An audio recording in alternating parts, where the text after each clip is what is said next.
ఏంటి అబ్బాయా, ఆ అబ్బాయితో ఏం కాదనుకుంటున్నావా? ఆ అబ్బాయితో మీరు పెట్టుకోలేరు. ఆ అబ్బాయి గురించి నాకు పూర్తిగా తెలుసు. ఆ అబ్బాయి చరిత్ర మొత్తం చదివినని నేను.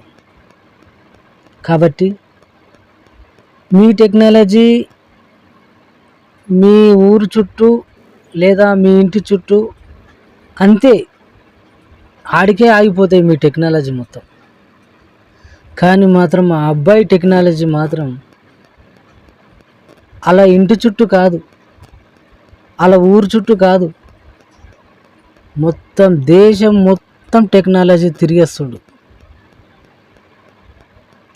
ఇట్లా ఆలోచించేవారు 100లో 10% ఉంటారు. మిగతా మంది అంటే చదువుకున్న ఉద్యోగం బట్టి, చేసుకున్న వ్యాపారం బట్టి ఆలోచన, అంతే తప్ప. కానీ ఆ అబ్బాయి గురించి నాకు తెలుసు కాబట్టి నేను చెప్తాను అంతే. కానీ ఆ అబ్బాయిని మాత్రం ఇప్పుడు మీరు ఏ మాత్రం చులికగా చూస్తున్నారో, రేపు మీరు భవిష్యాన్ని కాదు 100% హెల్ప్ చేయమని అడుగుతారు ఆ అబ్బాయిని. నిజంగా చెప్తున్నా మనస్ఫూర్తిగా, 100% అబ్బాయిని ఖచ్చితంగా అడుగుతారు మీరు. ఎందుకంటే ఆయన ఆస్తిలకు ఆస్తి, అసలు ఆస్తులలో ఇక చెప్పరాని ఆస్తి ఉంటుంది వాళ్ళు.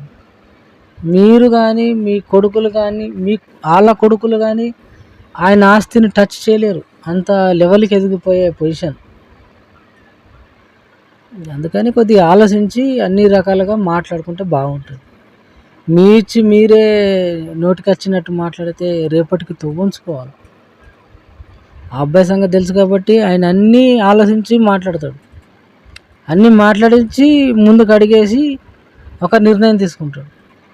మీ మేర మాట్లాడవాలంటే ఆయన బొచ్చడు సంపాదించు పేరు.